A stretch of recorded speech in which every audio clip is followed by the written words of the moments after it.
formally review things and receive reports back and so on. And it is taped, so there could be some people watching or choosing to listen in. And then in a meeting like this, we're not able to take any formal action as far as making a motion and a second and so on. But if it's something that we feel that needs to go on to as an agenda item, not necessarily today, but at a later date, at least we've got information and we're able to do that. And any action type items always have to take place in a regular session at 11 o'clock on Thursday when we meet. And then Kenny, our other commissioner, is out of town. And so there'll just be two of us today. And so we did have that you had, I don't know, been in touch with Janelle or been in touch with Kenny or talked to someone in regards to we did. So neighbor to neighbor. We did. We spoke with Kenny and then he was in touch with Janelle on the phone while we were in the office with him. Okay, good. So what you might do, whoever the spokesperson is, or if all three of you, and you could introduce.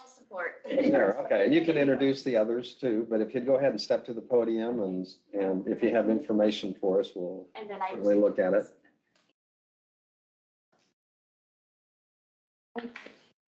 Mr. Roll sign on too. It's left on his desk, he'll get it.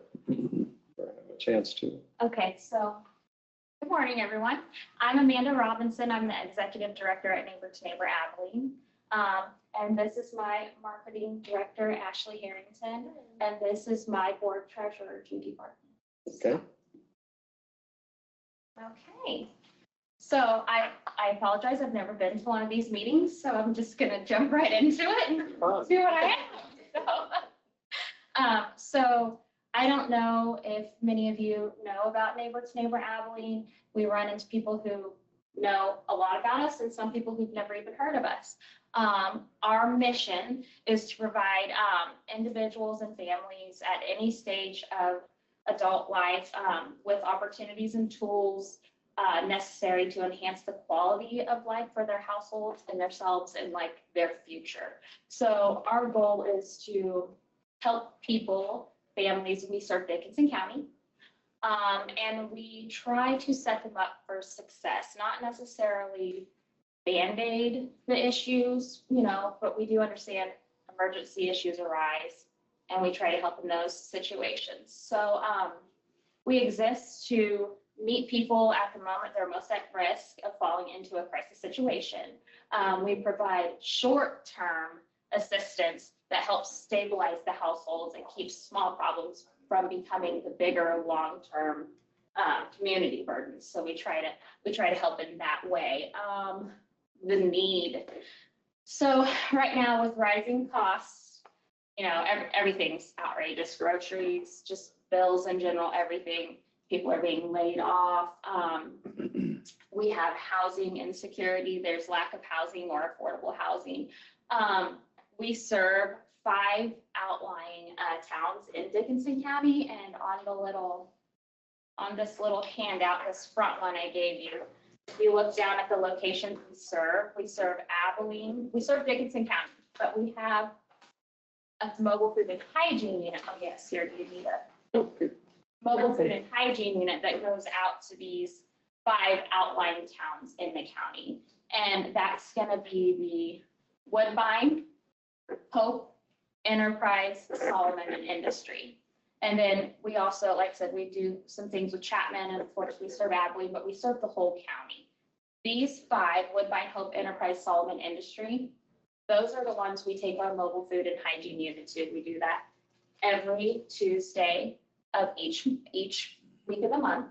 So each Tuesday would be a different location. And what we do there is we load our van with our fresh produce, fruits, veggies, canned items, hygiene items, meat, and we take it to the people, and they come from 5 to 6 or 5:30 to 6:30, and we don't ask any questions. We just ask that they fill out a form that says how many people live in their household and the age ranges for our data collecting, so we know exactly who we're serving and how many we're serving. And we have been doing that for almost 2 years now, that part of it. So we also have a 24/7 food pantry. And how long has the food pantry itself been going on? I don't know whether that started in 2017. Okay, I know it's been a while. That sounds about right. So 2017, 2018, somewhere around there, we started our 24/7 food pantry, and that's actually on site. But again, we have people who stop in through Enterprise or Woodbine or Hope, and they know about it, so they're able to come to that too, and it is open 24/7. And we stock that with fresh produce and stuff. We partner with West, Country Mart and AC West, and they give us their produce that maybe isn't as pretty, but it's still good. And so we stock that every day, and then we stock it with food items, canned items that have been donated to us as well. So that gets stocked every day. We also help a lot with people in recovery. I go to the recovery court and we kind of watch them. We are there for community service hours. A lot of them come to us when they've gotten in a bind and they need community service. They come to us and we give it to them because we always need volunteers anyways. I mean, we're run off of donations and grants. So, and then, so we only have 2.5 kind of payroll staff really, because our marketing isn't even full-time, and then the rest is all volunteer ran. So it's helpful. It helps them and it helps us when they can come in, and we've helped them. I know several guys we've helped get into like the sober living house here in town. I've helped recently a couple of guys. They were in the recovery and they were getting jobs. So we bought steel toe boots for them so they could work in the factory. So it's stuff like that too. And then it also gives them a sense of belonging. They like to come to us. They like our atmosphere. It makes them feel good. It keeps them out of trouble, they've told us, So we do a lot with them as well in that aspect.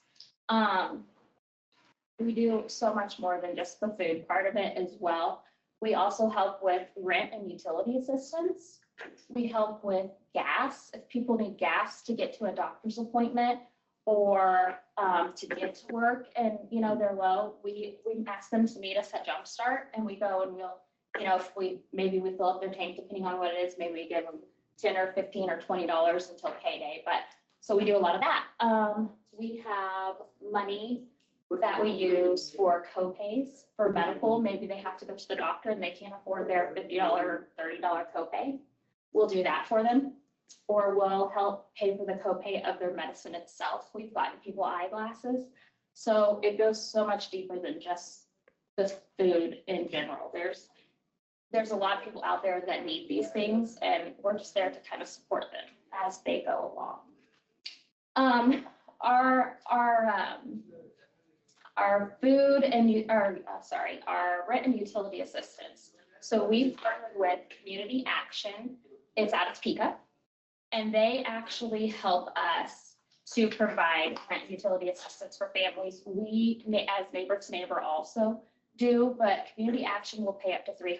So it's helpful if they have to have $600 to get into a place or $600 rent. They'll pay $300. Maybe we pay $150. And then another organization pays the other $150. But for Community Action in 2025, just rent assistance alone was paid out $3,671. The utilities were $2,396. And we served 19 households just for rent and utilities for the Community Action piece. That doesn't include the things that we've given them, but that's just like a small little snippet of kind of what we do. Last year in emergency services, we helped in $25,000 in emergency support that was given out. And when I say emergency support, I mean the gas, the rent, the utilities, just us alone. So that's kind of where we are with all of that. Last year for our 24/7 pantry, just our pantry alone, the household served for the whole year of 2025 was 2,385 people. And our people served was 7,039. That's just for the pantry. That does not include the mobile outreach. What you So see, you spoke earlier about the mobile goes out each Tuesday, Mhm. but did you imply, or it's not every Tuesday at all 5 of those, it rotates? it rotates. So each Tuesday has a certain town it goes to, and that date stays the same. Like if it's the second Tuesday of the month, it might be So, Solomon. yeah, the industry, we only go there when there's 5 Tuesdays in that Mhm. month. So industry gets the 5th Tuesday, and then each one has their own Tuesday. Right. And then with that being said too, we do have someone, Colleen McGee, she is the pastor at the industry church. And so she will come to us if they need stuff in between, and we can give it to her and still be able to provide for industry. So that is very helpful. We partner with the Solomon School a lot. We will donate to the Solomon Gorilla Fund. We do Purses for Moms, give that to Solomon Gorillas. And then just around the area here in Abilene, and that's at Christmas time, like Angel Tree, Christian Women United Christmas Aid. We fill up purses and bags for dads with gift cards and hygiene and toothbrushes and just different little things, notepads, and we give it to them for Christmas when they're picking their kids' stuff up. And it just helps to like put a little bit of a smile on their face and help them through the season. But so we do different things like that as well. And let me tell you, sometimes people walk in and we do things that we don't even realize we would have been doing. So, yeah, so it's just, this is what we do though. We help people. And I will say we do have some criteria. Our criteria is that we only try to help with the emergency assistance part of it, rent, utilities, the bigger portions once in a 12-month period. And that is because we don't want to Band-Aid it. We want to make sure they're getting a job. We want to make sure they're following up and they're, maybe they're taking a budgeting class, or maybe they're going to core community because that's what they needed. We don't want to just say, oh, here's your money, here you go. No, we want to make sure that we're actually helping, but helping to give them a better future too. So we do have some criteria behind that. Now gas, if it's $15 or $20, that's a little bit different. Right now, we kind of stay, this is just a guideline, at about $1,500 a month is where we like to try to stay at for our emergency support, just because so many people are in need and, funding, it's short. Mhm. Everybody knows this. So we try to stay at 1,500 right now. And if you think about it, if the max was 150, which we try to stay at 150, but it varies depending on circumstance. We could at least help 10 people that way. It's kind of how we look at it. Some are less, so then we have more money, or maybe some we ended up having to pay 200 instead of 150, but that's up to our discretion. But those are kind of the guidelines we try to keep in place. And we have had to turn people down because I'll say, well, you were just in here 3 months ago and you were in the same situation and it's not changing and you've already been here and I can't really do that for you right now, but I can say, have you tried maybe you need to sign up for core community, or maybe you can come with us and we can help go over your budget and see where you're lacking. So it's stuff like that we do as well to try and set these families, households, individuals up for success. Let's see. What am I missing here? Well, I'm going to interject a little bit. I also volunteer at Then go ahead and step up the podium and introduce Yeah. yourself. Sorry. Camera. That's fine. Everyone. I'd rather you put your input. I was just going to say, I also volunteer at the food bank. I work there as well. The nice thing about Neighbor to Neighbor is we are open to anybody, the food pantry. The emergency support she's talking about is handing cash over for rent or for different things. We still have the pantry where they can get food 24/7, 7 days a week if they want it, no questions asked. Where the food bank, we have pretty strict criteria of how much you can make, how many times, you can only come 6 times out of the year. and stuff. So if you come, you know, oh, you've already been here, you can't have any more. We've never turned anybody down for the food. We don't turn anyone down for food, just like I said, that money piece sometimes, but Yeah. food is always there. And that, I'm glad you said that, because we have started doing food boxes. So at the end of last year, the end of last year, we actually decided, when like SNAP was potentially being cut and they didn't have it for that month and things were really getting rough. And like Judy said, like the food bank itself, 6 times a year, and that's it. We started doing food boxes for families. So we were letting them know, hey, if you used up your resources, you know, what you get in the pantry, we fill that once or twice in the day. So if things are gone, and they have 3 or 4 kids, you know what I mean? So we started saying, you can come into us once a week, tell us how many are in your household, and we'll put together meals, like with frozen meats and different things like that, so they can make dinner for their families. And we limit to that once a week. A household can come and do that. And we don't really ask, you know, we don't say, are you working?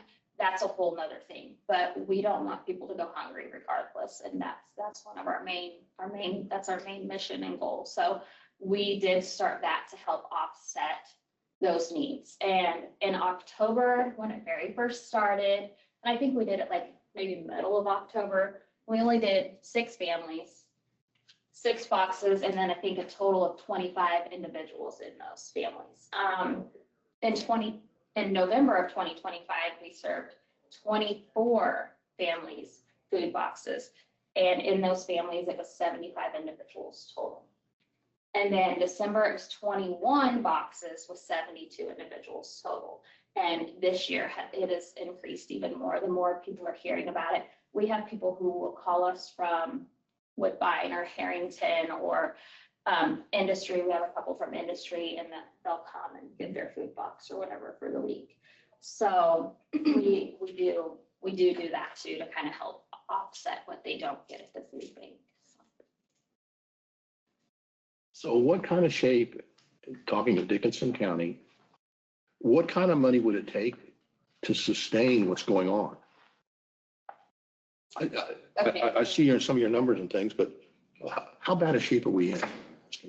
Judy, you want to help me with this one? Since you're the Well, you'll see on the budget that we've got a deficit balance when you Yes. go down to the bottom. One of the things, our grant writer ended up having to quit at the very beginning of last year. So we didn't get hardly any grants last year, and that was a pretty big supply of funds for us. We had the Patterson grant, which was $250,000, I think, when we started out and stuff. That was just for payroll.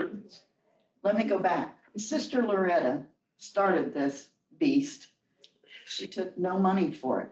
I mean, that was her mission in life and stuff, and she lived in the house, but she took no money. She starts talking about retirement, and we're like, holy cow, we don't want this to just dissolve now. But we can't expect our staff or people to come in and work for free. So all of a sudden, our expenses jumped quite a bit. So Amanda, Ashley's part-time, and then we do have an office staff person. So payroll is our biggest expense that's not programs and things. But a lot of people, when they donate money, they will donate it for a cause. We want our money to go to emergency support. We want our money to go to this program. They don't want to pay for the administration of it. So we're having troubles funding that portion of it. We would love to ask you for the total of that balance down there, but we did budget for an accountant. The person that does our books right now, which I'm the treasurer, I just analyze this and report to the board. Our accountant is doing it and donating all of her time. But we have to budget for it in case that goes away. We've got written in the budget for a grant writer, and we're hoping to find another grant writer so that we can kind of supplement that. anything that the county could see or steer us towards some more funding and stuff, we've got, of course, our spelling bee, annual spelling bee coming up. So we do fundraisers and stuff too. We do 2 large fundraisers a year. The other one's a trivia night that we do in the summertime, and try and get sponsors for and stuff.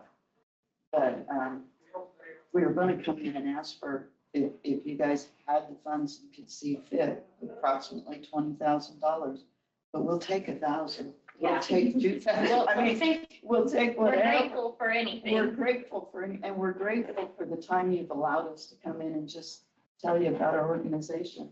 Yeah. And at least that, that 20,000, that'll cover like our emergency support at least, Yeah, one thing, Oh, that's it. one thing about our emergency support, we kind of look at ourselves as an extension of public services. So everybody, a lot of people are, one emergency away from being homeless or, being in a really bad spot. So that's where we kind of step in and we help people keep their jobs. If they, don't have a car, they can't make it there. One thing when she laughed about, we never know what's going to walk in the door. We had somebody that was literally abandoned here in Dickinson County. They were traveling down I-70 and her friends left. Not really sure the whole situation, but her friends left her here and she was here without an ID, without money, without anything. Nothing. And she decided she wanted to stay. She liked the vibe of Abilene and wanted to stay here. So Amanda really took her to get her social security card, get copies of her IDs, and that individual went and found a job that same day. So we were able to help this person instead of being, a homeless person stuck in our town. We were able to help them actually plant roots here and want to stay here. And we do that kind of stuff all the time. We prevent people from becoming homeless. We prevent people from losing their jobs. So helping us fund our work here really can help the county as a whole in some of these problems that we help prevent. And, to add to that, like with the funding and everything, like I said, when people do come to us with these bigger bills, we can't just ourselves pay that whole bill. Right. So we do work with Cindy at the Hope Center and we work with Catholic Charities because that's how we're able to keep going and still help these people. Because when they come with these big bills, we just can't, but we Yeah. can find a way to help. And as you can see, like on this graph is just the individuals with the food and hygiene outreach. Our numbers keep going up, like the number of people we're serving each month. It just keeps increasing.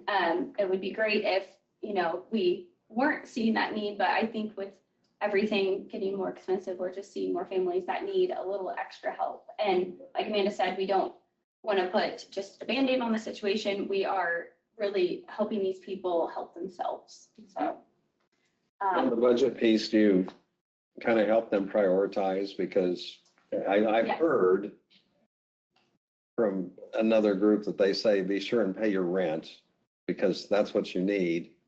And it's more likely some group will give you food, but not very many will, get your payments for specific things. yes, that's part of the budgeting that they help with. They also help people, fill out job applications We do and that. counsel people in that. But I laughed about that because when Sister Loretta was here, she always had me put posts up reminding people, if you are in need of food or if you need help, don't go out and buy fireworks. Happy 4th of July. So we do kind of help people, Yeah. prioritize this. And there has been some times when I have just bluntly said to people, well, you really should not be buying this and you really need to do this instead. Or why? Because not every situation. Just straight talk. Yeah, not every situation is happy-go-lucky. Like, I do try to be honest with them and tell them, look, like, I had a case a couple weeks ago when this person quit their job. We had just helped them. Then all of a sudden, they quit their job because they found out the check was being garnished. And I said, wait, hold on. We just helped you, but you quit because you found out your check's being garnished. I was like, that helps yourself in no way whatsoever. And this person's spouse was sitting next and they were like, I tried to tell my spouse the same exact thing. they should not have quit the job. And this person was like, well, I have this job lined up and this job, but he did not see a nice side of me that day because I was very frustrated. Myself and the Hope Center, we were both frustrated because we both helped this person for the same reason. So don't get me wrong. We do have people that I feel like we're running into a brick wall with, but we really do try to not have those things happen. And we really do try to kind of coach them and guide them. And that's why, like, a lot of times we will show up the core community flyer because they do a lot of that in core. Right. So at the end of the day, that is our goal. Does it always happen? No.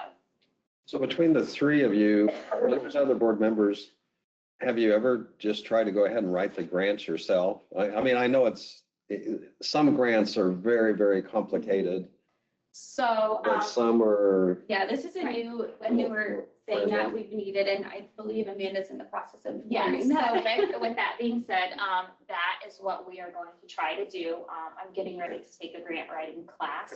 I've never written any grants. I did one just recently for the community foundation. I got that. Yay! It was for a freezer for our mobile hygiene unit, and I was super excited about that.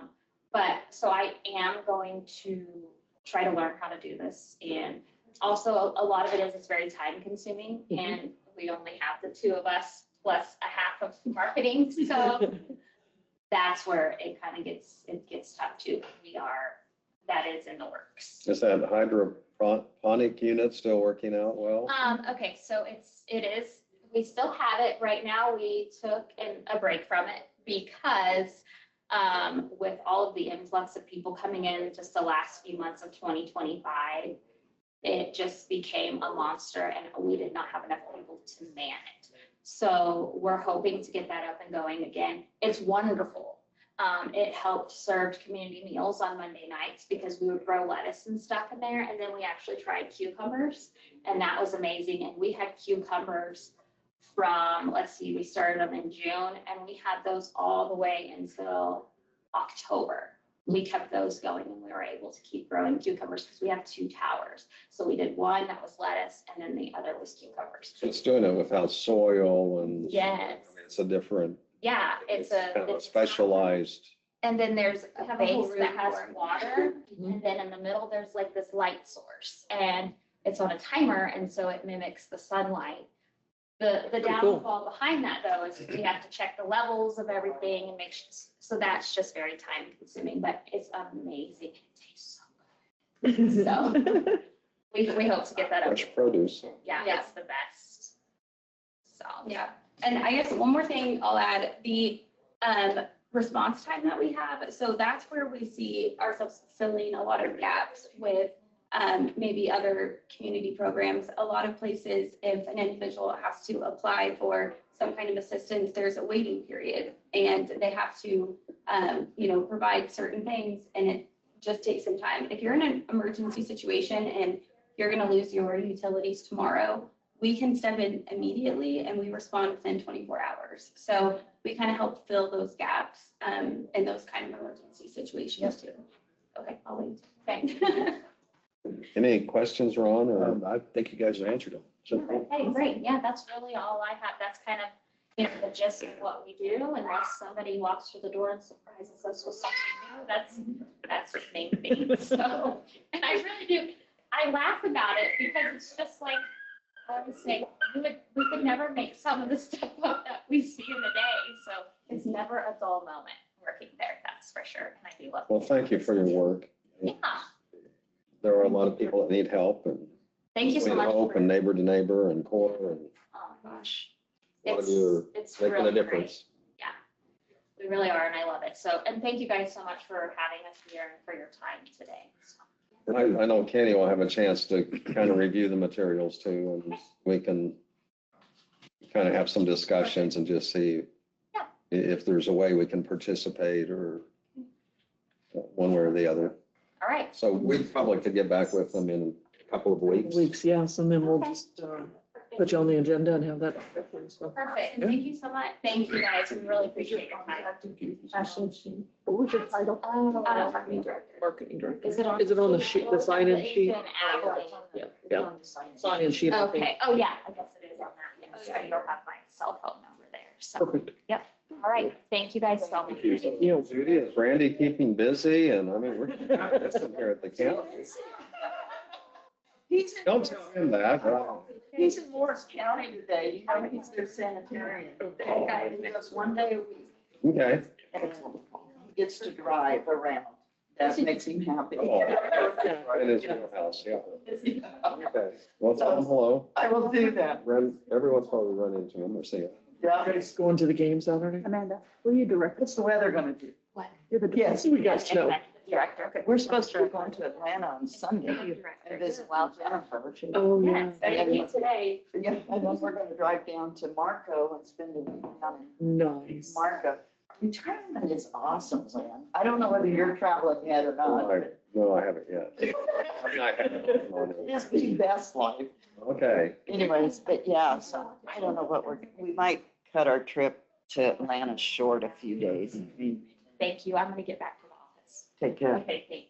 So, yeah. Enjoy. Well, thank you. Yeah, Sure. yeah. Definitely. Tell them to stay out of trouble. Thank you guys. Will do. Thank you very much. Thank you, bye. Recommend retiring.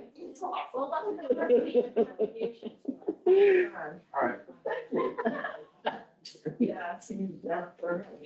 Hopefully it's not cold. Yeah, the ice is, but we get the snow and, Lots of needs and lots of requests. and that's Sad, mine is you watch television, the first okay. thing that comes on commercial is a elderly lady sitting there and begging for food. And it's just really heartbreaking. You see Yeah. that. Well, the example she gave on where the wages are gonna be garnished, and it's kind of like, you're still taking a step back. I'll do that. Hell Well, and they're in our communities. We don't want to drive down our communities. I mean, it's sad. Yeah. out. There's sometimes where you think if something was done differently, and Yeah. again, a lot of things happen beyond people's control, and Remember in the 70s when the government was giving out free cheese? You'd watch Cadillacs pull up. Seriously. They were elderly. They were authorized to have it. Mhm. They get all those products that were in those mines that were being stored by the government, Mhm. and given to them. You'd think, there are young people that could use some of that too, Right. Yeah.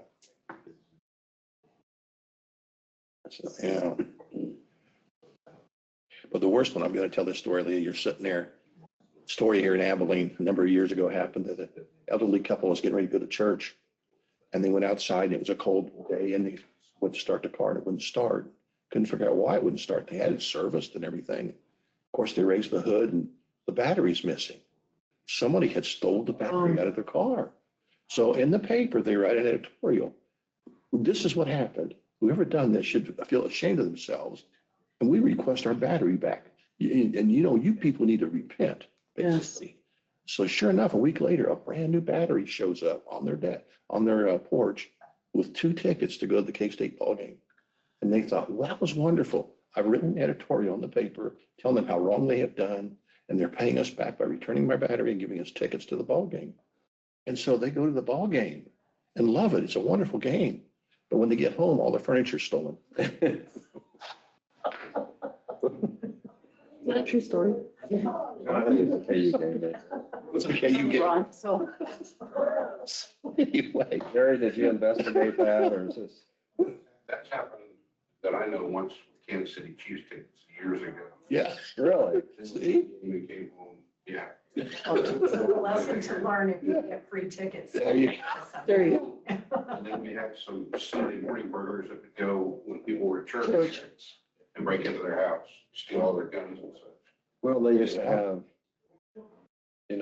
a funeral, they put it in the paper in some areas. I mean, it just isolated.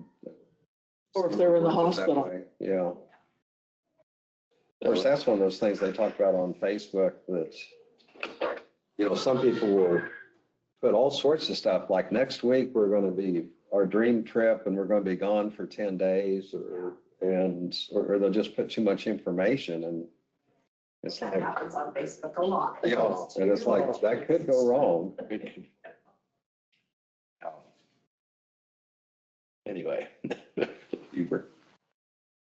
Well, I appreciate them coming in. So Yes. Leah, you must have something for us if you're here or, The presentation for department update. Yeah. okay. Did you guys?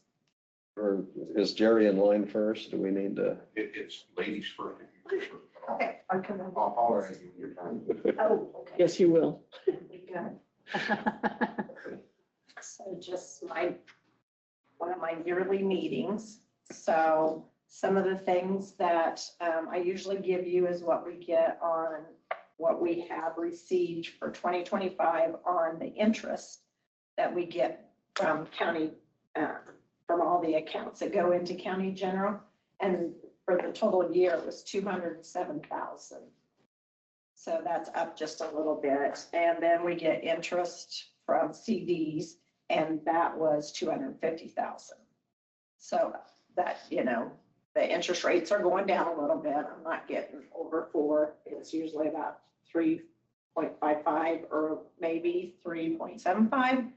But that's about the wave of everything now with the interest rates. So we've collected 61% of our taxes. So that's pretty normal. The list to the attorneys that's going to handle our tax foreclosure sale will be sent from our office. I'm not quite for sure how many's on there now. We have a few that's thinking they're going to pay. We kind of gave them a deadline, the list is going to be sent and so forth. So hopefully they come in and get that paid soon so we can get that off the list for the company or the attorneys. We have about 80 automatic escrow payments every month. And that's a file that I send out and they pay their taxes, either they're delinquent, current, or even a lot are paying for next year's taxes already.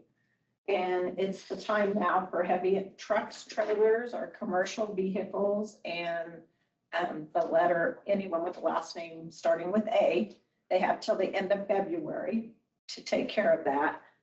It's not been too busy, but they always wait till February and the last half of February to come in and do that.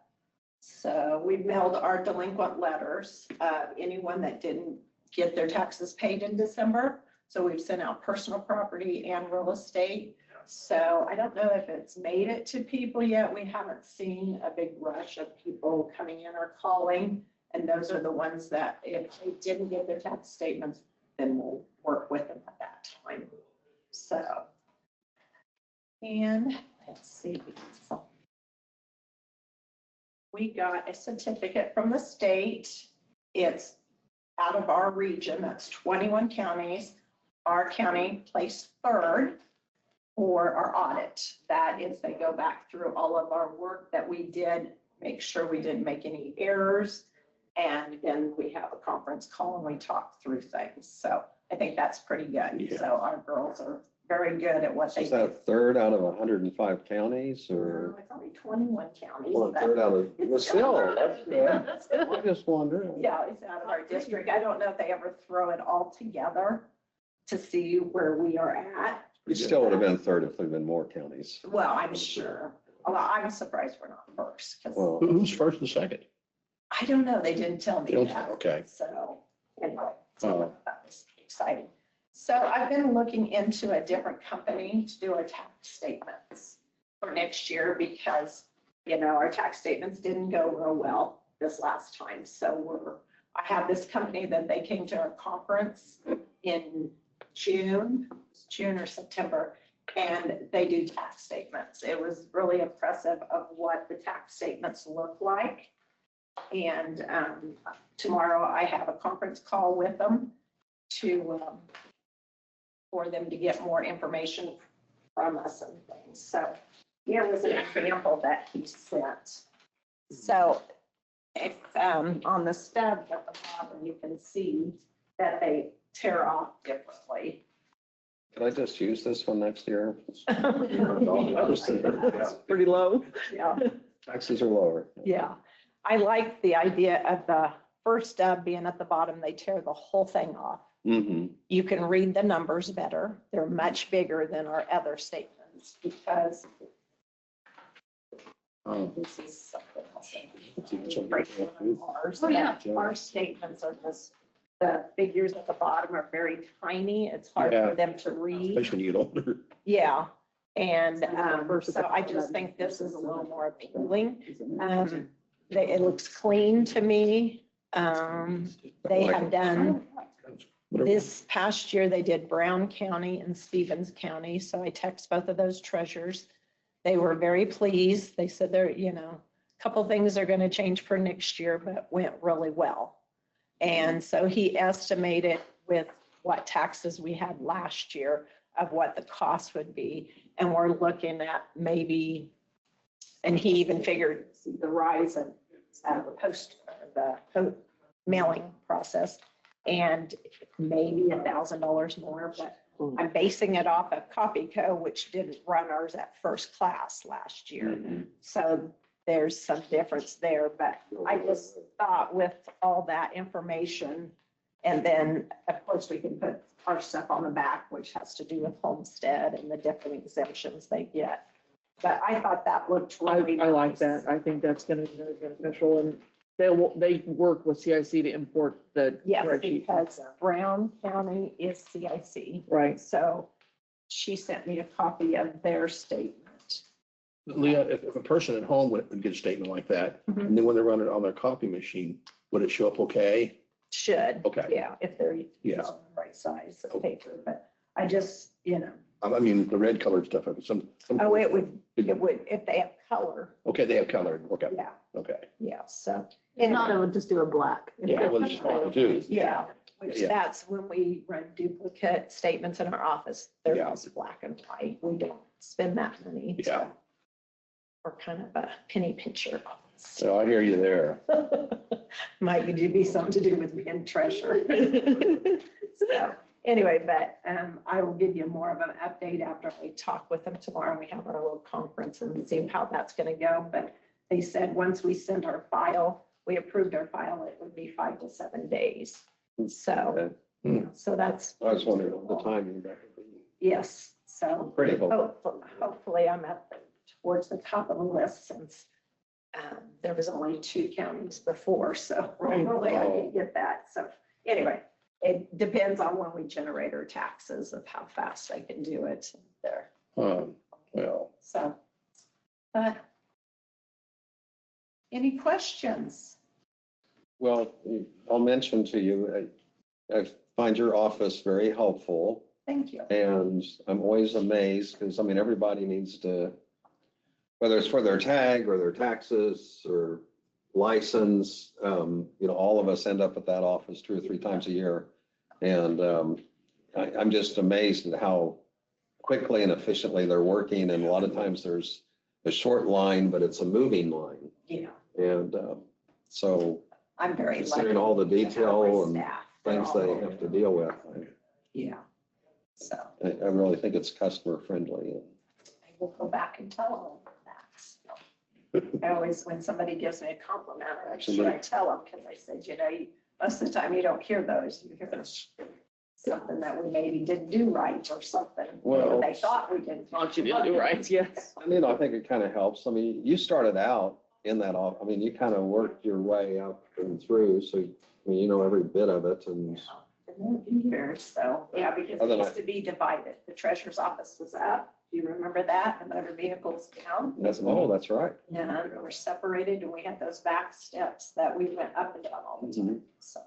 That's part of the fitness plan we had. Yeah. It was before my time.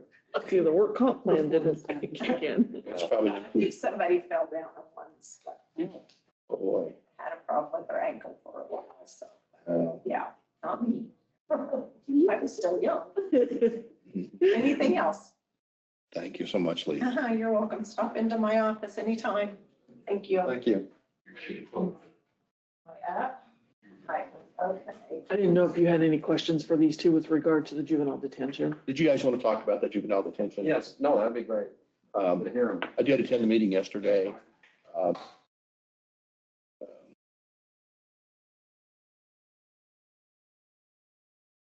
We have one board member resign from Saline County. Oh, okay. And stuff. So, but it'd be an educational thing. And so you guys on board kind of know what's going on. It's done a little differently than the other. I don't understand how the jail works. I do understand a little bit about the juvenile detention center, kind of a completely different thing, but it's good to have. Right now they have Potawatomi County Sheriff's there taking in information, roughly 15 board members from 15 different counties. Most show up most of the time. Once in a while they'll show up on virtual or the screen or whatever. And it's pretty, it's a lot of finances. They throw out the, I just turned it in now, financial information, hold the place together and things like that. But yeah, it's a good board to be on. It's a good progressive board. Is the board limited in size? One county, one representative, but we have a lot of what you call. You have observers, I guess. Yeah. Yeah, they're not voting members. They're, One county, the commissioner went off, but he's still on the board. right. He wants to be part of that. You still want to stay on board, but Yeah. that's the role with you, or do you want? Right, I think, well, and they don't have to do it every time, but I think you need to work with your schedule, but I think it's something you'll feel more comfortable the more you see what's going on. One is it cost effective? Are they doing things that you feel pretty comfortable with? And those kind of things like that. I'm not a law enforcement person at all, but I do step in there sometimes 3-4 times a month, depending on what they need. But when I go there, and it's been the last almost 8 years, I think things have been pretty, well, I don't think, I know I haven't seen nothing exciting that ever bothered me. Been some ups and downs in there, but come to find out it was errors on equipment and stuff like that. For example, the testing of an inmate that maybe left that facility to another facility and tested hot when you arrived at the new facility, come to find out the equipment didn't accurately do it. So, and it costs a lot of money to do that. A lot of upset because all of a sudden everything is locked down and all heck breaks loose, and it's not nice, And that's kind of what started my wheels turning, is wanting to know how it was funded and everything, because I knew we initially had seed money to get it started years and years ago. And I didn't understand why we were paying a certain amount every year instead of doing it based on how much we're using. Right. Yeah. And I just didn't understand that. Maybe reading the bylaws will help us understand some of that. I was also frustrated when we took a juvenile over there. They said they didn't have a bed for the juvenile. So we have to transport the juvenile to the second facility. Well, the second facility, one of them was in Douglas County at one time. Yeah. The other one was in Hutchinson. Hutchinson has a contract down there.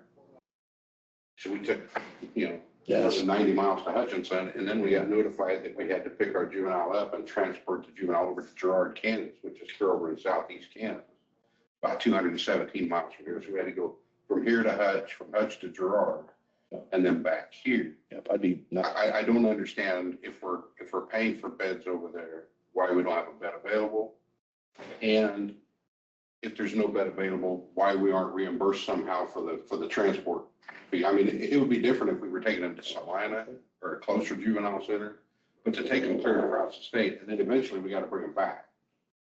So, I mean, we had more than 500 miles invested in that. Absolutely. Just getting over there. So. Yeah, and Jerry, those are questions that you talked, and I had talked, and Janelle talked about it, and I brought those questions up, and some of the replies were that when the facility becomes full, it's full, and they don't know when people come in, but that's not an excuse.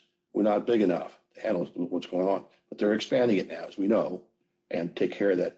I frankly was the one that got them started on those ankle bracelets. I said, if these juveniles are to the point where we can do that, why were we seeing them in here? We need the room, get them outside. And so there's been you have to have somebody to monitor. Well, we do. Yeah, they do that, but they don't need to be sitting there. And secondly, those that are in there, depending on the crime, are not going to just sit there. They need to be kind of educated. So we've got teachers that come in and work with teaching them. We can't have, come on, there's a lot of wasting time and stuff going on with these youth. We don't want to waste that. A lot of intelligent kids. So yeah, we had some couple rough things that went on there. One was just brought into the state here in Kansas, and it was here just less than a week, and ended up being detained there. And then he decided he didn't want to live very long. So that was a problem and stuff like that. But it's an educational thing on my part for sure. Of course, I know you've been through it. I don't know if you've been through the facility itself, stuff like that, but I have never been through it. I thought you was with us on it. No, I don't think so. Okay, my apologies. I was off over there years. 30 years ago. And it went in and out, but Yeah. then I went over there with Janelle here a few months ago. Never been actually through the facility. Well, the executive director out, he'll be retiring in a few months and there'll be the new executive director coming in. So it's a good time to be in here, see what's going on and what changes need to be made and problems that have happened in the past. So, Jerry's gonna be a representative from the sheriff's department. somebody from the sheriff, sometimes you might not be able to make it. Well, but it I says. put appoint just a representative, so just a representative from the Dickinson County Sheriff's Department to attend the meetings, because, The time. yeah. Whatever, I mean, Depends on one So of them. Jerry will direct someone to, we're gonna have a kind of a pecking order. Yeah. We did rock, paper, scissors, 2 out of 3. Yeah. you know, yeah. You must have a tell. Don't do the same one every time. Yeah, that's the thing, you gotta- Here about 2 years ago. There you go. There you go. But yeah, that'd be a good deal. And in fact, we were waiting for you yesterday. We were there and I said, Don Jerry will be coming in anyway. You show up, and then I looked like I kind of dumped underneath the car thing there and said, "Whoop, I lied to you guys." I put it on my calendar to remind me, Oh, it's fine. but I don't, it's not there. So Yeah. I think all the rigmarole with updating calendars. Yeah. Because I'm not getting reminders on my phone since they updated my computer again yesterday. Have you signed out of your phone and signed back in on Outlook? I have to do that. Yeah, try that, because that's what I had to do, but I'm still having some issues doing I'll so. give you guys a schedule because it's not always in Junction City. We travel around to the other counties, their facilities and stuff. So that's only 3 or 4 times a year. Just drop a schedule off or Okay, something. I will. We'll be good. We'll be happy. Yeah. I mean, this may be probably not a good question, but yeah, I mean, if you really were in a bind and a juvenile has to be detained, do we have the ability to do that here for, so within a certain hours or day, you need to have them transferred? Yep. Typically, so there's just in a reasonable. Yeah. I mean, I know it wouldn't be a good idea, but if it was something where they were gonna have something open up in a couple of days, it seems if we had something where they didn't have to interact with adults or so, that. We have to have maintained sight and sound separation between them and adults. So technically, we can sneak a juvenile in when there's nobody in booking and get them fingerprinted. But with us using the holding cell up front, we're not going to be wanting to do that. So we're going to put a fingerprint machine out here. So we don't have to take the juvenile into the facility at all. Well, and you know, that when I ask that, that's the kind of question I'd probably get at a coffee shop or something like, well, if you've got extra spaces, you know. But, and I know they need to go over to Junction City, but it is unfortunate, like when you spoke of the example, they're full and you're traveling to Hutchinson and Girard and back and. And especially when you're paying for it, and you're part of the member of that. That's what's sad. You should take priority to. Yeah, Department of Corrections actually sends somebody down every once in a while just to inspect us and make sure that we're operating properly for juveniles. So I know this last time we had to switch a lock from the inside. So it locked instead of from the outside, it locked from the inside. Well, we don't want the juveniles able to lock us out, so we just had to replace the lock or something like that. So Yeah. little stuff like that they gig us on. Ours was the monitoring of the inmates. Every so many minutes, somebody had to physically look in the facility, check to make sure they're okay. The problem with that was where we got trouble was it wasn't being recorded. So who checked at what time? And did you for sure check or did you say you checked? So now we have a monitor on there that actually electronically does all that with somebody there. So we have a double check system and things, but yeah. Yeah, there's a device. Go ahead. That's kind of the thing with the situation you're talking about, where they're full over there and we gotta find a bed somewhere else. We're stuck. Yeah. Having somebody sit with them and physically monitor them until a bed is found and we can get them transported to there. So there's overtime costs. So there's extra costs besides, yeah. Yeah. So anyway, Joys of managing a jail or. my heart goes out to any of you guys that deal with that. I'm looking forward to getting a grasp on how everything operates, getting to see everything kind of laid out in front of us. So I'm just amazed at the regulations. You can't hardly move your head left or right without doing something wrong. I mean, it's just that regulated that they're out to get you if you're not careful. And when I say they, it's kind of a state deal with the regulations and things that go on. So, yeah. Good deal. that's where we're at. So Yeah. the next meeting, I mean, so what they're every It's the third Wednesday of each month, Third Wednesday of each month at 10 noon, o'clock, at 10 o'clock. 10 o'clock. Okay. Yeah, and stuff. So, and again, we'll rotate it 3 to 4 times. So it'll be Junction City most of the time, then there'll be 3 to 4 other times at another county. Okay. So sometimes it gets a little bit of driving, but yeah, All right, that'll work. yeah. Thank you, Um, all of you. I guess we've already spent a lot of our money, so I can't ask for that. I guess we'll roll out. I'll let Leah know that you were a little more brief than she was. Okay, I appreciate that. Yeah, just to set the bar. And if you guys have a time limit you want to set solid, you let me know and I'll put it in here. We got a timer over here. We need to maybe start using it. Nice to be able to have time like this now. Well, yeah, that's a lot of valuable information. Yeah. Your guys be careful tomorrow and this weekend with the weather and stuff. Yeah. So, We kind of got a little bit of a contingency plan, so, yeah. all right, guys, thanks for your time. Thank you, guys. So I guess Martin will have the guys out treating roads and Really spraying. He's already done some brining and they will start that. He'll brine the parking lot here tonight and then be ready for this weekend. He's already had his discussion with them and they're prepared. So You guys doing what's the snow prediction actually? I'm still hearing 4 to 8 inches. I 4 to believe, 8? yeah, I believe Chancey will have a briefing this afternoon. So once I get that, then I'll let you know. So. Look out for wind. If that wind comes up, we're really. Because it's gonna be a dry powdery snow, so it's blizzard, sight is gonna be impacted. Yeah. But, yeah, there's supposed to be wind up to 30 miles an hour is what I'm hearing, and then also we have, at least no ice, but still. The low temperature always Yes. to kind of. Our keeps the highway guys chemical from working. It's really good. Our highway guys are very good, Yeah. dedicated for that, so. I mean, And, they do a decent job Yeah. out on interstate. Mhm. think of the time and the hours those guys are out there. It's just, we're in bed and you can hear the sprinklers go by. I mean, Right. 2, 3 o'clock in the morning, I didn't know if you wanted to talk to Steve Davis about the courthouse security agreement, or if you have any questions for him. It's the same agreement that we've had for a number of years, just the fee increased a little bit, so.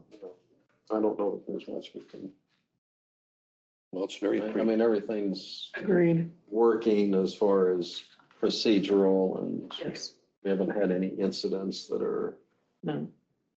And the people that he's unusual. I got. mean, there's always gotta be 1 or 2. Oh, absolutely. And the people that he's got working there are willing to answer questions and help citizens down to the departments that they need to go to or direct them and that, so. Well, and I think not only does he help people sometimes, or they do with directions, but I've noticed a few times where it's like someone has to do it, Yeah. but someone would pull a big trailer in and Yes. decide they could just stop in the middle of, Mhm. and they're blocking people in and they're taking up extra spaces and, they'll go out and address the situation and say, you need to have another plan. Right, right. Well, they're kind of taken for granted because they are a deterrent for problems that happen. Yes. I mean, and I appreciate that because somebody could walk in here and gosh, we know things are on edge right now with people and I know. everybody's tight. You want to pass that on to? Yeah. And they had something the other day where someone found something out in the parking lot. So they just. Yes. gave They went in. handed it off and then they took care of it. Exactly. Yeah, but they, It was like, I don't know if it was money or an envelope, but anyways, it seemed important enough that, At least someone turned it in. I Yeah. mean, give them that. and then but there was enough information, they could call the people up and say, hey, we've got this. So, Dun, dun, dun. good morning, how are you? Right, sir. well, I'll just start out and tell you, You go first, Ron. we don't, we take it pretty serious of the good work you guys are doing for us and just having a deterrent. Keep coming in means a lot to us in here and being safe. Sometimes we don't want you guys thinking we're taking it for granted. We realize you guys are out there and they're out there for the protection of the folks in this building. Yes, sir. And it's very well appreciated. And I've heard from many, not just me, citizens that appreciate having somebody look after things that's going on here when they come in. We hear quite a few comments of, well, thank you for what you do. We're glad you're here. And sometimes it starts out complaining about how far they have to walk, but then, you know, it comes around.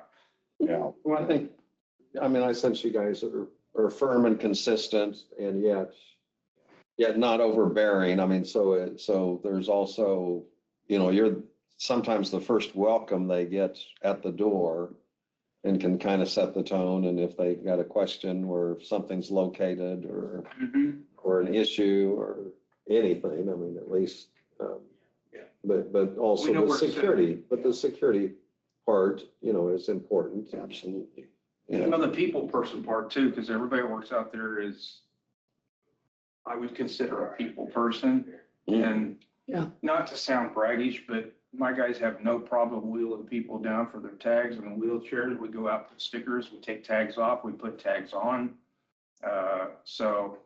And I know the older commission, folks love that. yeah. You know what I mean? Mhm. Well, Well, a yeah. lot of them can't get those things off the back of the vehicles. I mean, they're on there for years, you know, and so. And I know the commission appreciates the fact that you go out and move traffic if needed. Oh, yeah, and that goes back to when I was a deputy. That's a pet peeve of mine when people park in the handicap that aren't handicapped. Mhm. We keep on top of that one pretty good, you know, Mhm. because it's not fair to the people that are. Mhm. Right. And well, besides that, it's state law. Well, there's many times we have sometimes things get a little excited in here and we're always, I'm sitting in a position where I could do that. You guys are always right there at that door watching to make sure things are safe. Oh, yeah. And it's just very appreciative. Well, we have to here because there's no camera in here. Yeah. Yeah. Yeah. Well, I appreciate it. Well, You could we do a little appreciate it. one-way mirror or something. That's true. We have one up there now for the corner. Did you notice that? Okay. The, I call them the Walmart mirrors. Yeah. That way you can see Who's coming down? Creech. Do you know the name Creech? Yes. He came around the corner one time and he knows Steve Culling that works for me part-time. Mhm. And he came up behind him and tried to grab his gun. Thought he was being funny, which. Thought he was being funny. Stupid Well, thing to do. with your back to there, that's the whole reason that mirror's up there now. So whoever's sitting there can see someone come up behind. But he thought it was funny, but we didn't think it was funny. So, You could get yourself, you know, yes, a lot of things could go wrong at that point. yes. Or more than they were already. And they were already, that's right, yes, yeah. Anyway, I appreciate it. Yeah. All you have to do is watch the news anymore, television. Look how violent it is out there. It's just, I know. it's the point where you want to turn television on. And Marcus and I met with several county administrators from around here, Marion being one of them, and most of them do not have security going into the entire building. Yeah. They have it into the courtrooms, but, and I think that, well, I know Saline County and City of Salina just did an active shooter drill and a comment came out. We really need to have one Yes. entry point over there to the city county building. We'll see how that goes, but yeah. They'll do. It's, Well, you know, not that you'd want to put that out necessarily, but even if they only had security at the entry point that was used the most, there's one that is used Regularly, right? probably 85% of the people. And then there's the other where it's more of a back door or Right. from the library or I side had door, whatever. culture shock. Well, I say culture shock. I just was amazed that last year, my son and I and his future mother and father, we went to Vegas for a week, you know, and I can't walk into anywhere in Las Vegas that doesn't have armed security. Walgreens. You go to Walgreens and there's three, two at the front door and one roving. Every casino had, I mean, every place you went to, and maybe it was just downtown where the hotels and stuff were at, but they had security everywhere. It was just like, I was like, holy cow, I hope we never get that Yes. here. Yeah. You know? That's, But like you said, that's deterrent. that's right. Kind of a messaging of, Mhm. Yep. And we've had a lot of people that walk up and turn around and go back to their cars and then they come back. Yeah. Works for us, we don't have to lock it up that There way. you go. okay. Yeah. Well, thank you. And we understand there's And if you get a chance Adjustment to on your contract. between now and the 17th, which is the day after the holiday, Brad's retiring.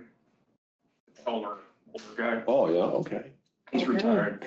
And if you happen to see him, just tell him, thanks. So Wow. anyway, that's his last day, the 17th. Of February? I will make sure I've got it in my calendar, so. That's cool. I got Tina making my cake. Nice. And then Connie is getting a card, and she likes to get all together, all the signatures. Good. Good. So That's that. he's been with me since 21. Wow, is that right? Yeah. Wow. Anyway, I guess I'll get with you later. Yeah, I'll get you the signed copy once I have it and we'll go from there, so. Thank you. Thank you. Thank you. Thank you. Okay, so they are gonna have a weather briefing this morning at 11, but let me pull up the slides and see what they've got to say. So unfortunately, we won't hear that, but I'll see if Marcus can jump in for it. Yeah, I think we'll go ahead and just Take a break. break until 5 till 11, and then we'll start our meeting at 11. So what it looks like on Friday through Sunday, north of Interstate 2 to 5, south of Interstate 4 to 8. Inches is what they're projecting.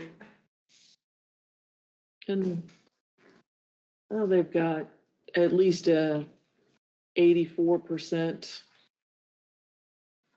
confidence. The low end is anywhere from 8+ inches. That's about 50%. So, and then obviously our highs of like 3.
What's happening in your room?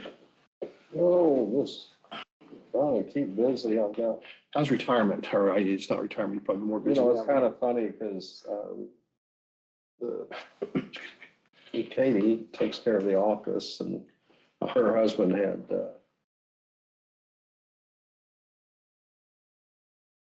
I think he had MLK Junior Day off, and then they had a tournament to go to, and so anyway, they had me going to the office on Monday. Oh, wow. Well, I was in there for the whole day, and then yesterday I was there half a day. well, you're still, Still trying to get stuff wrapped up, but it takes time and, but it's kind of nice to take a few well, hours off and just work around the house. I'm How many years have you been in that business? Oh, you know, as soon as I finished my last class in college in Uh-huh. 74, I drove home and went to Wow. work the next day. So from that standpoint, I'll be darned. 50, Gee. just about 52 years, but then Mhm. for 4 summers, I worked there every summer, so I'd always been around the business. Wow. You were hard at it too. That But, time goes fast, doesn't it? You Yeah. look around now and you think, where'd all that time well, go? in a lot of families are this way, probably more farm than business, but some business. My grandfather never spoke about retirement. When he was 75, he was still going in at 6 a.m. Yeah. And sometimes be the last to leave, Yeah. and he'd go out on the road Oh, and then, and then he worked, when he got about 82, he started to slow down. yeah, But- that's awful good because but- normally you don't Yeah. get that long. Sometimes I'd drive for him. Well, He'd say, we'd had a couple appointments at 2 o'clock, and he said, "I want you just go ahead and drive me back to, Well, you probably- drive back and I'm done." you probably enjoyed that as a youngster though. It's probably fun. Well, no, but that was when I was in my 20s. Oh, yeah. I'd sometimes go out with him. He'd have me drive. He'd come over to Abilene, Mhm. and we'd drive up north, Mm, or various places. sure. But, Well, there's a lot of history wrapped up in that stuff. yeah, You get to see a lot of pretty neat information. well, there were some families we literally sold work to for Oh, 3, 4 generations. you kind of wonder, some of these families and these cemeteries, and you see some of the stones, these are monstrous things. Those had to cost an awful arm and a leg to have bought, even in the old days. Well, in the old days, but yeah. You But know? still, it was, yeah, so, if he sold something for $800 back in 1960, that's, So it was, yeah. that. It's a lot more that money. Easily could be a $35,000 monument at today's prices. Yeah.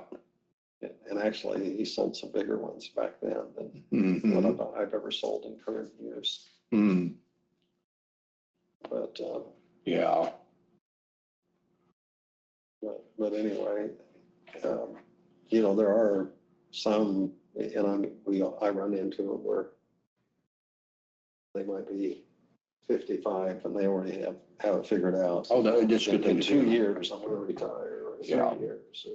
Well, I don't know. Yeah, And, everybody's different. It works for everybody different. Yeah. I always felt being busy kind of kept you maybe a little Actually- healthier than if you weren't busy. when Judy mentioned that how much she enjoyed the traveling and so on, Oh, and, yeah. Randy told me the same thing. I think they're doing a lot of trips that aren't too far away, but they did that K-State trip to Ireland. Oh, they did do the one down Yeah, there? when they had the football game there at the Mhm. beginning of the season.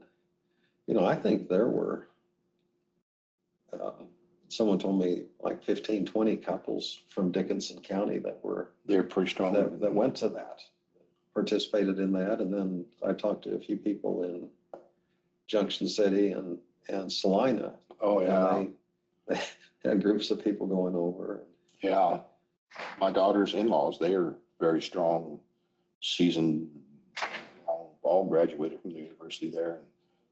Die-hard folks, but they don't miss a game. I mean, even grandchildren go up there with that Yeah. stuff. But yeah, it's pretty neat. Pretty good deal. So I wasn't trying to, but are you familiar with that hydroponics? I didn't know damn thing about it. Well, I wondered when I didn't know a thing so about I thought, well, I'll kind of share that, but and the one reason I know about it, I might mention it, or my granddaughter applied for a grant, which makes me think, they could maybe fill out some of those grants. I mean, they're Oh, yeah. tedious, but, Yeah. and they're intimidating, because if you leave one or two items blank, It throws you out. and it can throw you out. And, but it's plastic type plexiglass. And then has like a tray in the bottom for water. And then it has the seeds and so on. And so you can grow without soil indoors and has light. But you have to monitor the temperature. You have to have so much light and extra light, but you can have it indoors and so it can accelerate the growth. And so they can grow lettuce and I think strawberries, and as she mentioned, cucumbers indoors and it tastes like it's just fresh out of the garden. Oh my. And so it's nuts. Wow. It's kind of an ag type experimental type thing, and it's been around for a while. Wow. But it's so I went to their neighbor to neighbor open house and they were showing it. Oh, wow. And they were pretty pleased about what they had going on and so on. But it takes someone to go in there every day, Monitor, yeah. It's just like at Gardening, yeah. You'll have people that have plants in their house and someone else will say, I could never keep a plant. Yeah. Well, you got a baby, don't you? you gotta, yeah. And, but anyway, That's quite the thing. so the granddaughter applied for a grant at Solomon High School. And, or it was actually a contest type thing. And it was all over the United States. And there were only 6 schools in Kansas that were selected. And one of them was Blue Valley and Royal Valley, Wellington. So there's some of the bigger schools, and Solomon was by far the smallest. But anyway, she put together a proposal for one of these hydroponics. So it's HYDROPONICS, but it's the same thing that neighbor to neighbor I saw there when you had. And so anyway, on behalf of the school gets $1,000 for this, and then they can use it in their curriculum for teaching and so on, and have it available next year or whatever. That's really good. So we were kind of excited. Oh, yeah. To, especially when there are only 6 for the whole state. Absolutely. That's all the classes and all the. It's remarkable. And Blue Valley gets everything. Well, they're pretty. I mean, it seems like it. They're Sometimes the resources some have are different resources. Well, they're the wealthiest district. Yeah. They're, Julie, years ago, she was always good at this kind of stuff. And she put in for kind of a grant to go to New York. And dang it, she didn't get it. Oh. And I thought, there is no way. I said, you're going to New York. Well, Mom gets to go too. I said, no, this is scam. Well, I've eaten my words more than once, I'll tell you. But anyway, I go check it, and it's all legitimate. But they fly them 2 daughters and her and the wife up to New York, and they get to watch a movie being made. It's one of these soap opera deals, and spend some time up there and meet the cast and get the you call it service and stuff like that. Yeah. And they were just tickled to death. But I was scared. I thought, no way. But I don't know, she must have been 6th or 7th grade. Was she applied for it? Wow. Yeah. She was always kind of into that stuff. No, the other one, she does. Well, and people don't realize too, a lot of kids apply for grants. Yeah. They might apply for half a dozen or absolutely. more and just get nothing. Happen to get, or they'll get one. Yeah. And then people say, oh, wow, that's all there is to it. Well, yeah. You have to narrow down the scope. Oh, my goodness. And they're fun to fill out, especially. Yeah. I went to a couple of those ones and step out. Janelle, how's family? Everybody healthy? Everybody doing okay? Everybody's doing well. I hope they stay warm. And I don't know if I had a chance to tell you, I'm going to be a grandma. Again, yes. Congratulations. Thank you. When? So she'll have a C-section. She'll schedule it. So either the last week of April or the first week of May. You're precious. Yes. And it's going to be another little girl. Oh, wow. I'm partial to those girls. Yes. Considering I had 2 sons, yeah. Yeah. Well, I love my grandson because I didn't know. I told Mary, I said, I don't know how to handle it. Do you hug him and love him like you do the girls too? Yeah. You do. Yeah, just give them everything you got. Absolutely. Yeah. And we sure love them. I know. It's just a very special time. So my granddaughter's 16 now. Yes. So I throw things at her that's off the wall. And I said the other night, I just sent her a little message in a sentence. Hey, I'm thinking about camping outside just to see what it's like and stuff like that. So I know it's cold, but I'm going to get my little tent and camp outside. And she goes like this, Grandpa, we mustn't do that right now. Let's wait till the temperature warms up. I got down to her. Mary Sue just laughed. I said, I set her up for that because I wanted to check her out. Yes. She knows how to handle it. She does. But she knows she took the swimming lessons here Uh-huh. and they're hiring her back already for next year, for this Good. summer. Good. She can talk to those kids that's acting up. Mhm. And she has the discipline in her system. Yes, Says, no, we don't do, no, we ain't. She knows how to handle it. that's good. So, Because there's a lot of teenagers that they don't know how to talk to adults. So they Oh. also don't know how to talk to children too. So I know. she went on her first dance up at Topeka. A little Oh, boy in one of the schools up there met her on this trip she went on to. uh-huh. New York, wherever it was, and wanted her to go to the dance. So the mother is from Washington area, or the grandmother. So the grandmother drives her up to see the boy.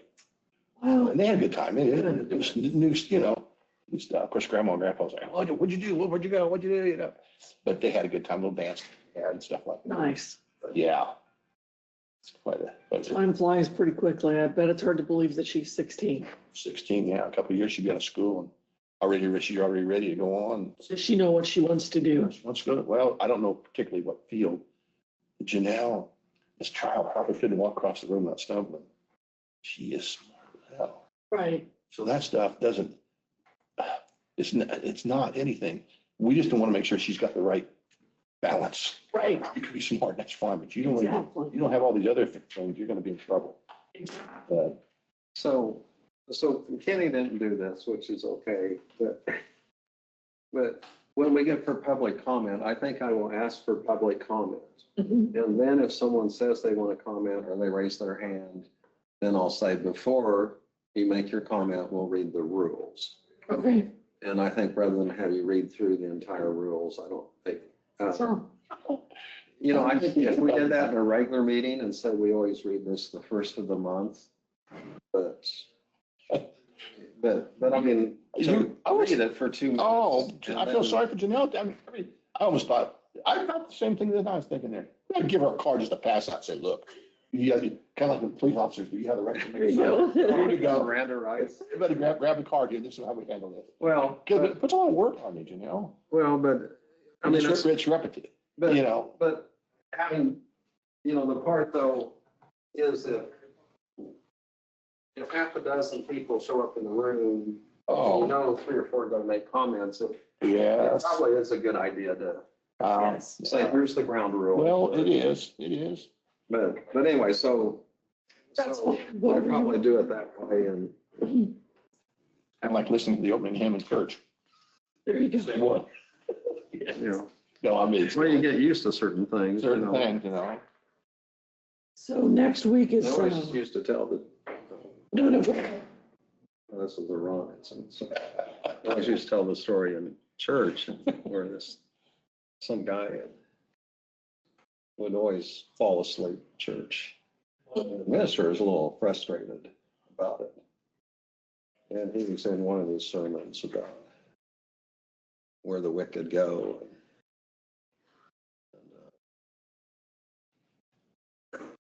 And he was saying the right way you should go and what you should do for heaven and to be saved.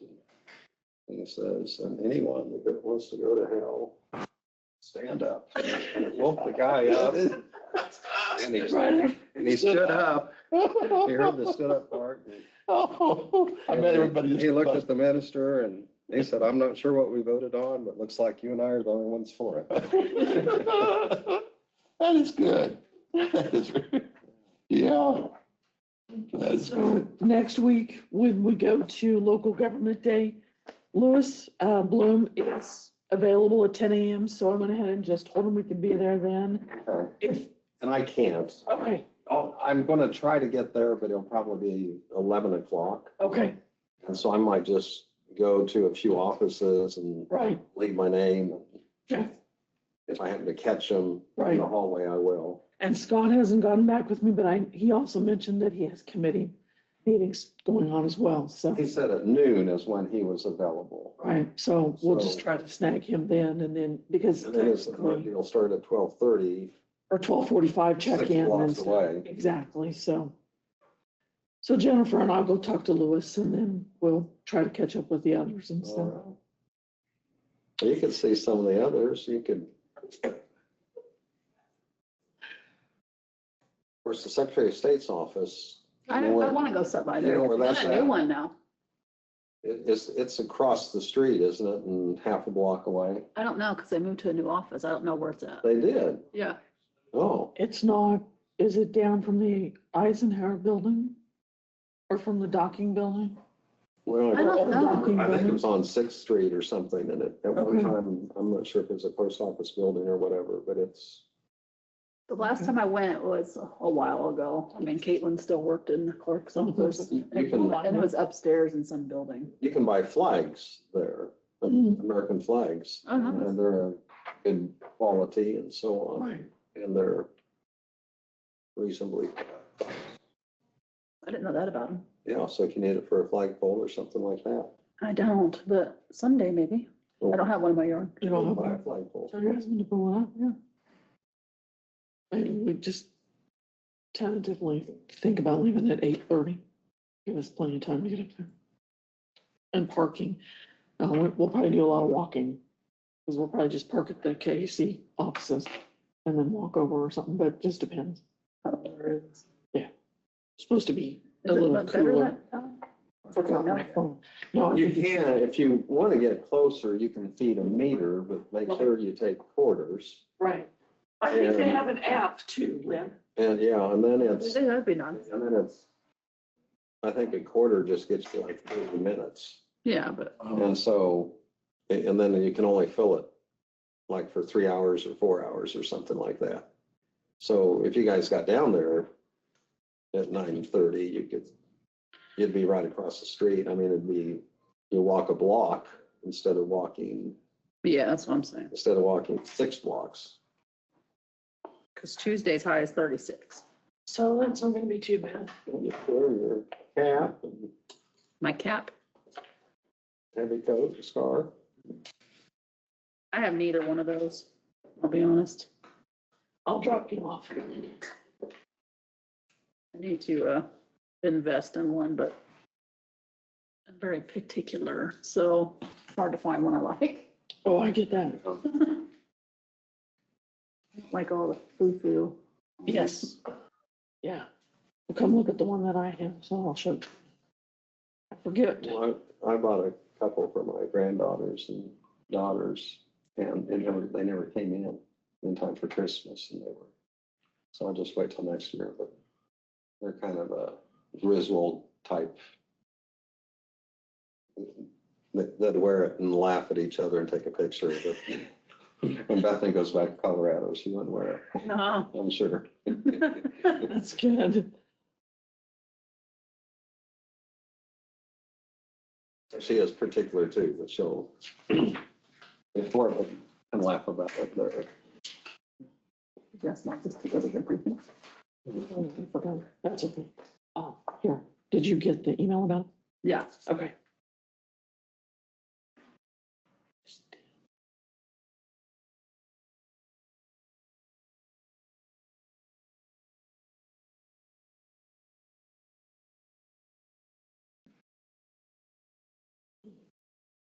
Oh, here. It's the same. Yeah. No, remember I told you I can't see nothing. I went to the eye doctor and yes, I need. Mine's about the point where it's about every year. Mhm. I'm just curious.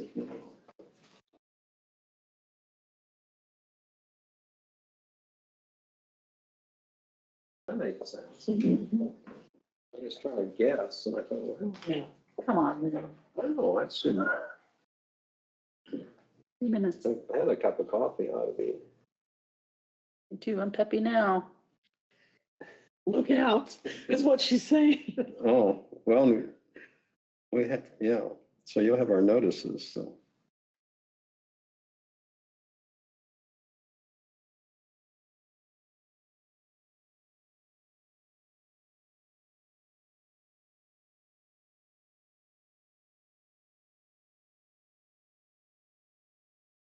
I think on that representative to the juvenile detention, you could specifically go ahead and say the sheriff or under sheriff.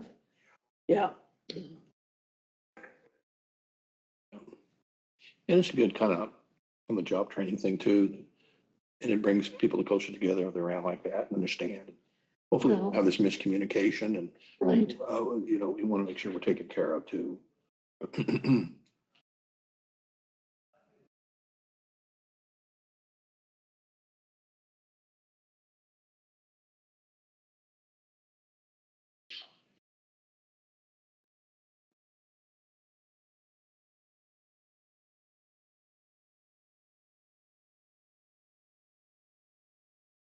Okay, I guess we're ready. At this time, I'll call the meeting to order for the Dickinson County Commission, January 22nd, 2026. Would you please stand and join in the flag salute? I pledge allegiance to the flag of the United States of America and to the republic for which it stands, one nation, under God, indivisible, with liberty and justice for all. So on our printed agenda today, we do have one item to add, and that's in regards to the materials for the 1343 Solomon Road Bridge. And so with that amendment, I'll move that the agenda be approved. I'll second it. We have the motion and the second. Any discussion? All in favor, say aye. Aye. Opposed? Motion carries. I will mention there's just two of us today. Kenny happens to be out of town. And so it'll just be Ron and myself at this meeting, which constitutes a quorum. The consent agenda includes the minutes of the January 15th meeting, also utilities of $10,564.79, accounts payable for the prior year, $359,910.62, accounts payable $635,585.60, SD security $4,104, a hand check for $32.40, the abated tax of $93,492.26. I move to approve the consent agenda. I'll second it. We have the motion and the second for approval of the consent agenda. Any discussion? All in favor, say aye. Aye. Opposed? Motion carries. Commission comments, Ron? I did spend a little bit of time this last week here, yesterday, in fact, in Junction City to the Juvenile Detention Center. Things are going well. We meet there, approximately monthly, but then the other meetings, we have financial meetings there during the week. So everything's going good. We're proud to see the facility operating like it is and looking after our county. So, yeah. Okay, thank you, Ron. Mm-hmm. I'll go ahead and mention in our work study session this morning, we had representatives from Neighbor to Neighbor, and they gave us an overview of some of the things that they are doing and also identified some of the really critical needs of helping people in our community and some of the ways that they offer them assistance and counseling, but also budgeting and providing some food and various things. But they also have a request that they would like to see if the county would have any funds available that we could help them deliver their services and such. And so that is something that we probably will review and have some discussion. And then when Kenny's here, that's something all three of us should probably have opportunity to consider that. So also, I will mention kind of a way of congratulations over at Solomon High School. Actually, it's Maya McCook applied for a grant. There's a nationwide that you could do this. There were 6 in the state of Kansas that were chosen, and the project for a hydroponic type of growing device. It's not that technical, but probably more technical than I can describe. But anyway, she received, Solomon received $1,000, and they were just one of six, and all of the other five schools were all, Blue Valley, Royal Valley, Wellington, and much larger schools than Solomon. So, so it's kind of exciting news. And I know there's a lot of good things like that that happen in our county and in the school districts. And so it's always nice to hear some good news. That's all I have. We do not have any proclamations today. We do not have any petitions. The next item is if there's public comments, this would be your opportunity to speak. We do not have anyone visiting today, but there are some online, so they can signal if they would want to make a comment or have a question. And it does not appear that we will have any public comments today. And so we're going to go ahead and move on to our reports of county officers. And so Janelle, if you'd give your report. Commissioners, as you were notified earlier this week, the Dickinson County was awarded $750,000. It's a grant that we had applied for several years ago for a communications project. And we wish to thank Senator Moran and his staff for their hard work on our behalf. This is through an appropriations bill that came through. So once I have more details on the dollars and when we'll receive them, I will let you know. The appraiser's office has received ag values and they're working on the final review. The emergency communications director has been meeting with law enforcement offices to walk through some of the procedures and policies that we have in place for dispatch.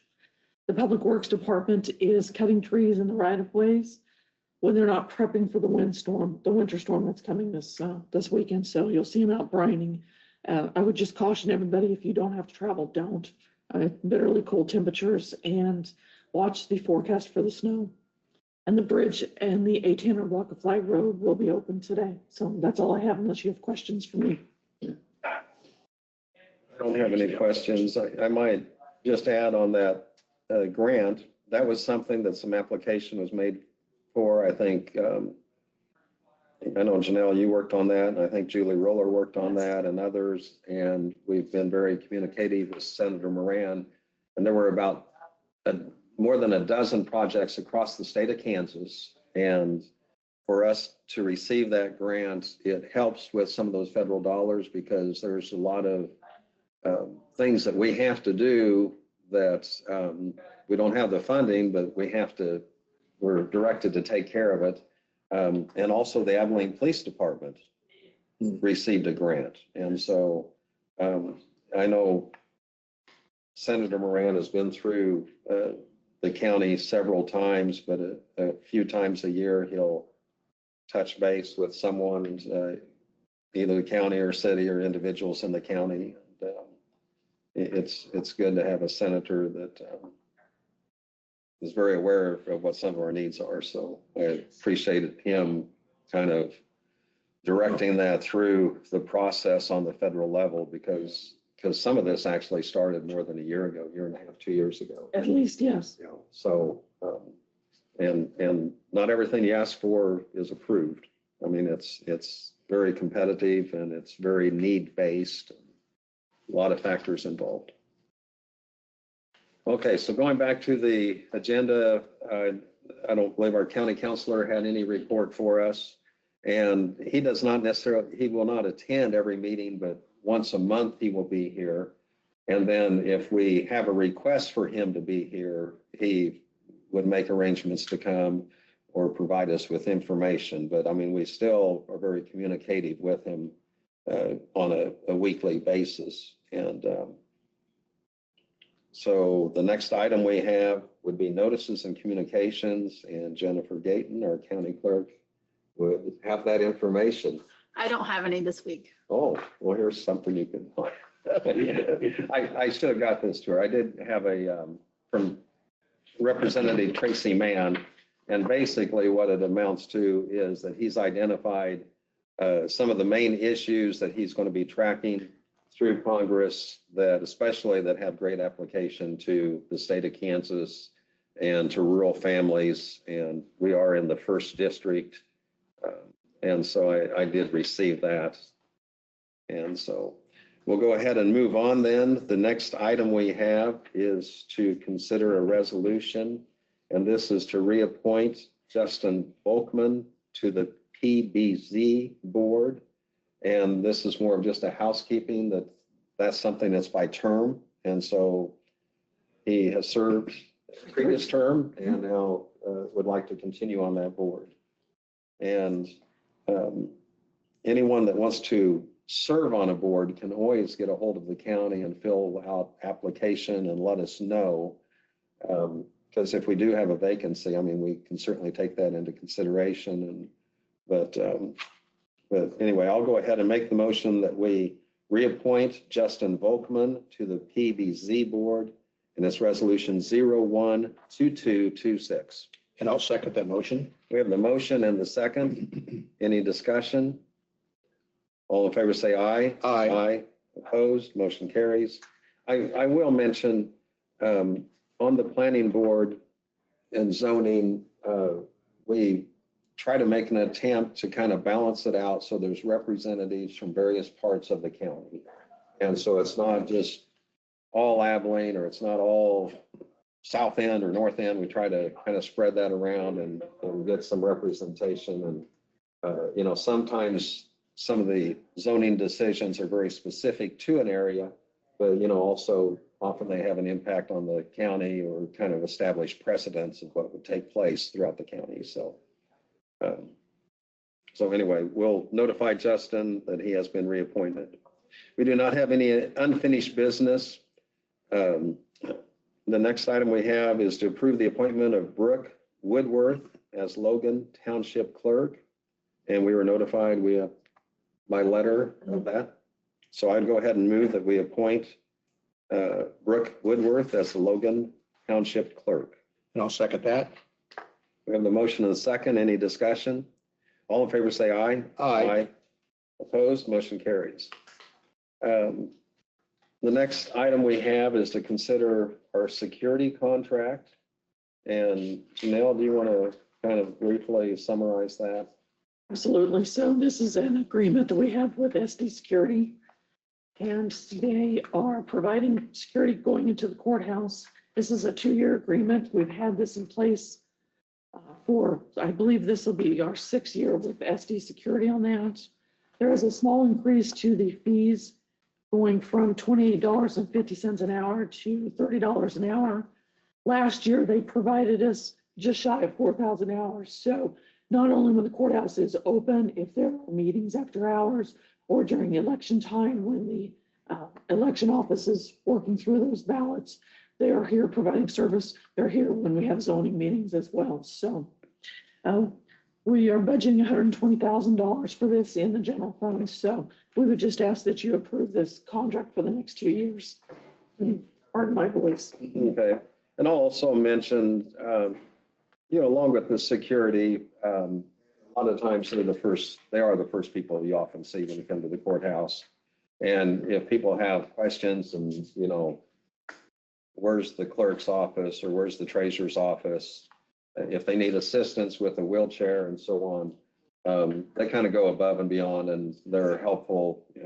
And I believe they're very courteous, but they're also,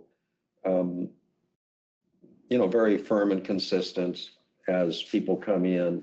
That, they know there's some compliance issues whenever you enter the courthouse for whatever reason.